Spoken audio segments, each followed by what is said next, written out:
చచ్చిన తెలంగాణ కోసం చస్తామని, ఈ మట్టిలోనే కలుస్తామని, ఈ ప్రజల కోసం పోరాడతామని తెలంగాణ సీఎం రేవంత్ రెడ్డి అన్నారు.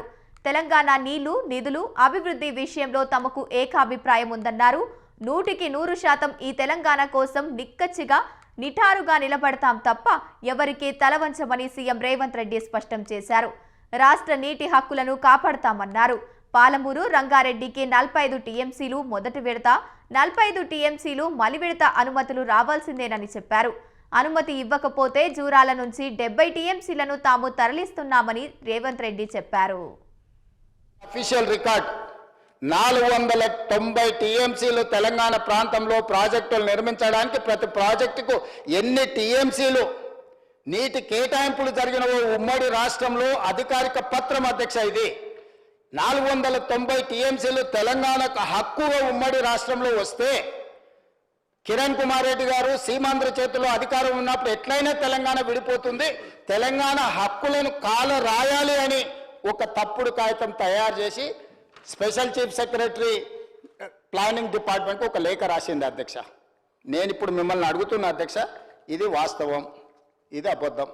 ఈ అబద్ధం కాగితం మీద సమావేశం జరిగితే, ఈ సమావేశంలో 2015లో సమావేశం జరిగితే కృష్ణా రివర్ మేనేజ్మెంట్ బోర్డును మిగతా వాళ్ళని పిలిచి కేంద్ర ప్రభుత్వం ఒక సమావేశాన్ని ఏర్పాటు చేసింది. ఆ సమావేశంలో నీళ్ళకు సంబంధించిన విషయాలు చర్చకు వచ్చినప్పుడు ఆ చర్చలో వాళ్ళు మాట్లాడి సంతకాలు పెట్టి వచ్చింది అధ్యక్ష. 299 చాలు అని సంతకం పెట్టింది అధ్యక్ష. 18-19 June 2015 government of India, ministry of water resources, government of India meeting. SK Joshi principal secretary, ఐఎన్ కార్డ్, government of Telangana. Telangana principal secretary వెళ్ళి అక్కడ ఏం సంతకం పెట్టి వచ్చిండు అధ్యక్ష అంటే, తెలంగాణ ప్రభుత్వ ప్రతినిధిగా ఈ 18-19 జూను 2015కు సంవత్సరం పై అయింది చంద్రశేఖరరావు గారు ముఖ్యమంత్రి అయ్యి, అదేవిధంగా హరీష్ రావు గారు సాగునీటి పారుదల శాఖ మంత్రిగా బాధ్యతలు చేపట్టిన తర్వాత Andhra Pradesh and Telangana agreed for ad hoc water sharing arrangements in the ratio of 299:512. మొట్టమొదట తెలంగాణ ప్రజల మీద మరణ శాసనము రాసింది చంద్రశేఖరరావు గారు, హరీష్ రావు గారు బాధ్యత చేపట్టిన తర్వాత. సరే, వాళ్ళ మధ్యలో ఏం సమస్యలు ఉన్నాయో, ఎక్కడ తేడాలు వచ్చినా మనకు తెలియదు. నేను వాటి వివరాల జోలికి బోదాల్చుకోలేదు అధ్యక్ష. వాళ్ళ కుటుంబ సభ్యులే నిన్నమని ఇక్కడ అక్కడ చెప్పినట్టు ప్యాకేజీలు, పంపకాలు, కమిషన్లు. కమిషనింగ్ అని అంటే మా ఉత్తమ్ కుమార్ రెడ్డి గారు ప్రాజెక్టు పూర్తి చేయడం అనుకుంటారు, వాళ్ళేమో కమిషన్ వస్తే కమిషనింగ్ అయిపోయినట్టు అని వాళ్ళు అనుకుంటారు అని వాళ్ళే చెప్పారు అధ్యక్ష. ఇంగ్లీష్లో ఉన్న కన్వీనియన్స్ ఇట్లున్నాయి అధ్యక్ష. కమిషన్కి కమిషనింగ్ ఉన్న తేడా. ఉత్తమ్ కుమార్ రెడ్డి గారు కమిషనింగ్ అని కలవడ్డారు, వాళ్ళేం కమిషన్ అని కలవడ్డారు అధ్యక్ష. సెకండ్ అపెక్స్ కౌన్సిల్ జరిగింది అధ్యక్ష October 6, 2020. Telangana irrigation and chief minister Chandrasekhara Rao గారు, రజత్ కుమార్ గారు, మురళీధర్ గారు అటెండ్ అయ్యి the working arrangement between both the states is still continuing and until and unless water sharing is finalised by tribunal under section 3. ఇంకేమన్నారు తెలుసా అధ్యక్ష, ఈయన 2020 మళ్ళీ ఎవడొస్తాడా? KDWT2 బ్రిజేష్ కుమార్ ట్రిబ్యునల్ రెండోసారి నీటి పంపకాల పంచాయతీ తెంచే వరకు ఇక మళ్ళా వచ్చి నన్ను విసిగేయకండి, నన్ను అడగకండి, నన్ను డిస్టర్బ్ చేయకండి. 299 మాకు చాలు, 512 నువ్వు తీసుకపో. ఆ పంచాయతీ తెగినప్పుడు తెగినాడు చూసుకున్నాం కానీ 2020 నాడు పక్కాగా అప్పటి వరకు సమాధి చేసాడు. మళ్ళీ ఏమన్నా లేచొచ్చా కదా అని చెప్పి మొత్తం కాంక్రీట్ చేసేసాడు అధ్యక్ష. మొత్తం మంచిగా స్టీల్, సిమెంట్ వేసి గట్టి ఇంకా ఏం చేసినా కూడా మళ్ళీ బయటికి లేవకుండా కంప్లీట్గా కట్టేసిండు అధ్యక్ష.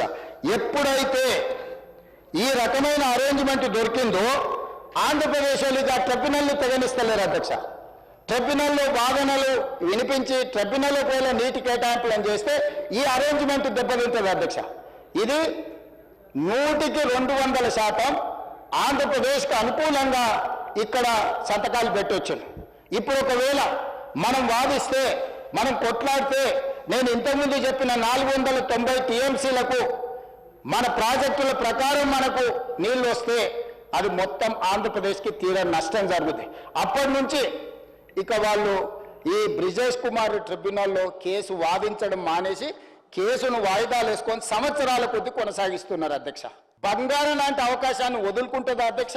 దట్టు ఆంధ్రప్రదేశ్కు జలదోపిడిలో ఉన్న అనుభవము మనం అంచనా వేయలేదా అధ్యక్ష? నేను నీళ్ల కోసం కొట్లాడినా, నేను నీళ్ల కోసమే తెలంగాణ రాష్ట్రాన్ని తెచ్చినా అన్న చంద్రశేఖరరావు గారికి వాళ్ళకు వీళ్ళకి తెలిసినా తెలియకపోయినా, అధికారులకు ఒకవేళ అవగాహన ఉన్నా లేకపోయినా, అధికారులు ఈ ప్రాంతం వాళ్ళు అయినా కాకపోయినా, ఈ ప్రాంతం కోసమే, ఈ ప్రజల కోసమే, ఈ నీళ్ల కోసమే, ఈ రాష్ట్రం అభివృద్ధి కోసమే ఈ రోజు ప్రాణాలు ఇవ్వడానికి సిద్ధమైన చంద్రశేఖరరావు గారు ప్రాణ ప్రధాని అయిన కృష్ణానది జలాలను ఆంధ్రప్రదేశ్కి ఎట్లా తాకట్టు పెట్టింది అధ్యక్ష?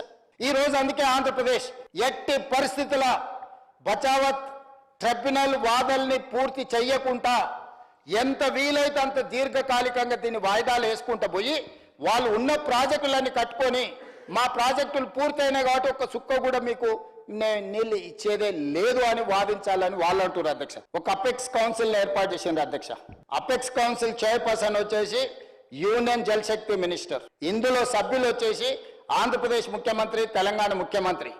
ఆనాడు 21 సెప్టెంబర్ 2016 నాడు ఉమాభారతి గారు జలశక్తి మినిస్టర్గా వారి అధ్యక్షతన సమావేశం జరిగితే ఆంధ్రప్రదేశ్ నుంచి చంద్రబాబు నాయుడు గారు, తెలంగాణ ప్రాంతం నుంచి చంద్రశేఖరరావు గారు ఆ రోజు మన తరఫున 21 సెప్టెంబర్ 2016 నాడు జరిగిన సమావేశంలో చంద్రశేఖరరావు గారు honourable chief minister of Telangana, T Harish Rao గారు honourable minister irrigation, doctor SK Joshi special chief secretary Naidu గారు, ఉమా మహేశ్వరరావు గారు, అక్కడ అధికారులు వాళ్ళు పాల్గొని ఉమాభారతి ముందల చంద్రశేఖరరావు గారు ఒప్పుకొని జోషి గారు పెట్టిన సంతకం ఏందనంటే 2015-16లో ఏదైతే అరేంజ్మెంట్స్ 299 తెలంగాణకు 512 టీఎంసీలు ఆంధ్రప్రదేశ్ వాడుకోవడానికి ఏదైతే సంతకం పెట్టిందో 2016 అపెక్స్ కౌన్సిల్ మీటింగ్ లో చంద్రశేఖరరావు గారు దీన్ని పక్కడ్బందీగా ఆఖరి మొల కూడా మన తలను దించేసిండు అధ్యక్ష.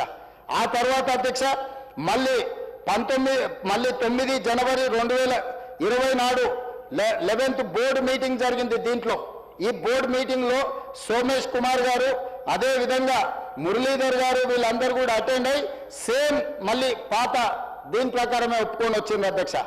మళ్ళీ ముఖ్యమంత్రి మారింది ఆంధ్రప్రదేశ్ లో.